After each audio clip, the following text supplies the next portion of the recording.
1500 और आप लोगों ने 97% नॉट सब्सक्राइब्ड है जो कि मेरे वीडियोस देखते हैं। सो प्लीज सब्सक्राइब करो यार। तो इस वीडियो में मैं आपको बताऊंगा 3 टॉपिक्स के बारे में facts, the timeless treasures, wondrous animals और the lost cities of the world. तो सबसे पहले हम डिस्कस करते हैं वंडरस एनिमल्स के फैक्ट्स के बारे में।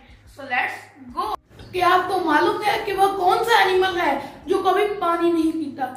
इसका आंसर है कैंगरू रैट। यह एनिमल सिर्फ खाना खाता है, खाने के साथ ऑक्सीजन मिलकर खुद ब खुद इसकी बॉडी में पानी जनरेट हो जाता है। वो कौन सा फ्लाइंग मैमल है जो कि साउथ अमेरिका में रहता है और एनिमल्स का खून पीता है? तो इसका आंसर है वैम्पायर बैट। तो क्या आपको पता है कि वो कौन सा स्नेक है जो कि नेस्ट बनाता है? नेस्ट मीन्स घोंसला। वो कौन सा स्नेक है जो कि घोंसला बनाता है? उस स्नेक का नाम है किंग कोबरा। यह साउथ इंडिया में पाया जाता है और यह अपने लिए घोंसला बनाता है। अगला फैक्ट है, तो क्या आपको पता है कि कौन सा बर्ड पीछे की तरफ उड़ सकता है? जी हाँ, ऐसा बर्ड है जो कि पीछे की तरफ उड़ सकता है। उसका नाम है कुबान हमिंग बर्ड। आपको मालूम है कि वह कौन सा एनिमल है जो अपना ऊपर वाला जो हिला सकता है? वो दुनिया में एक लौता ही एनिमल है जो अपना ऊपर वाला जो हिला सकता है। उसका नाम है क्रोकोडाइल।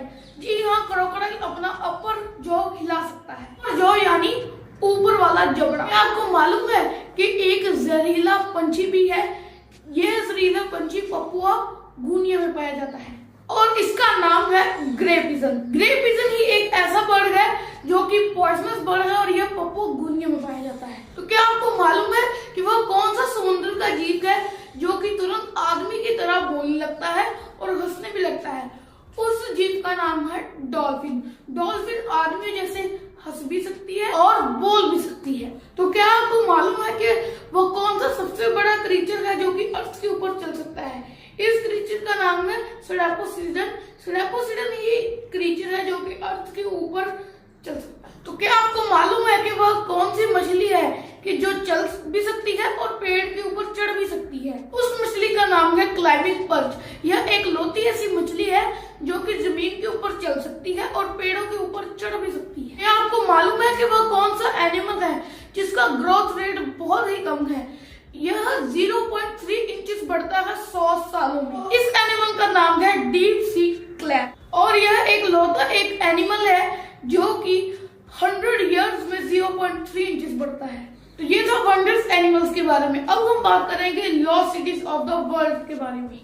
तो सबसे पहली कंट्री है माचू पिचू। यह पेरू में है और यह 1450 सीई में फाउंड हुई थी और 1572 सीई में यह डिस्ट्रॉय हो गई थी। यह स्पेनिश कॉन्क्वेस्ट की वजह से डिस्ट्रॉय हुई थी। तो हमारी सेकंड कंट्री है पेट्रा। यह जॉर्डन में है। यह 5th सेंचुरी बीसीई में फाउंड हुई गई थी और 663 सीई में यह डिस्ट्रॉय हो गई थी। यह एक बहुत ही बड़े अर्थक्वेक की वजह से डिस्ट्रॉय हुई। तो हमारी थर्ड कंट्री है पोम्पाई। यह इटली में है।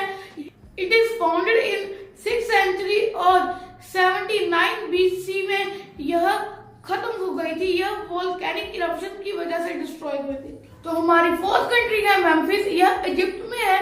यह 3100 बीसीई में फाउंड हुई थी और 7th सेंचुरी सीई में यह खत्म हो गई थी। यह इकोनॉमिक क्राइसिस की वजह से डिस्ट्रॉय हुई।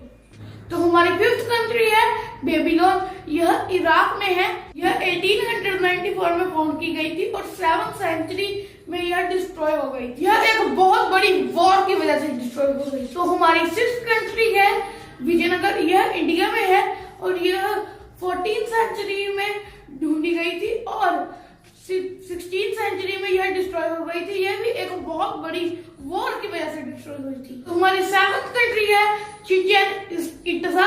यह मैक्सिको में है। यह 600 सीई में फाउंड हुई थी और 1200 सीई में यह डिस्ट्रॉय हो गई थी। यह स्पेनिश इन्वेडर्स की वजह से डिस्ट्रॉय हो गई थी। हमारी नेक्स्ट कंट्री है ट्रॉय। यह टर्की में है। यह 3000 बीसीई में ढूंढी गई थी और 500 सीई में यह डिस्ट्रॉय हो गई थी। यह भी एक बहुत बड़ी वॉर की वजह से डिस्ट्रॉय हुई थी। तो ये था लॉस्ट सिटीज के बारे में। अब हम बात करेंगे टाइमलेस ट्रेजर्स के बारे में। टाइमलेस ट्रेजर्स का मतलब यह है कि ऐसे मॉन्यूमेंट जिस पर टाइम का भी असर नहीं हुआ, वो जितना पुराने टाइम में इम्पोर्टेंट थे उतना ही अब भी इम्पोर्टेंट है। तो सबसे बात करेंगे सन टेम्पल के बारे में। सन टेम्पल मोढेरा गुजरात में है और ये 1028 सीई में बनाया गया था। यह बहुत सुंदर और यूनिक डिजाइन से बनाया गया था और इसमें एक सूर्य कुंड भी है। नेक्स्ट मॉन्यूमेंट है बीबी का मकबरा। यह औरंगाबाद में स्थित है। यह प्रिंस आजम शाह ने अपनी माँ यानी औरंगजेब की पत्नी की याद में बनाया गया था। उनका नाम बेगम राबिया दुरानी था और यह बिल्कुल ही आगरा के ताजमहल के मॉडल पर तैयार किया गया था। अगला है चेदक सावर टेम्पल। यह वेल्लूर कर्नाटका का मेन टेम्पल है। यह पूरी तरह साउथ इंडियन आर्किटेक्ट पर डिपेंड है। इसकी दीवारों पर पुराण उपनिषद और पुरानी मैथोलॉजिकल कहानियां भी इंक्रेव्ड हैं। अगला मॉन्यूमेंट है हाजी अली दरगाह।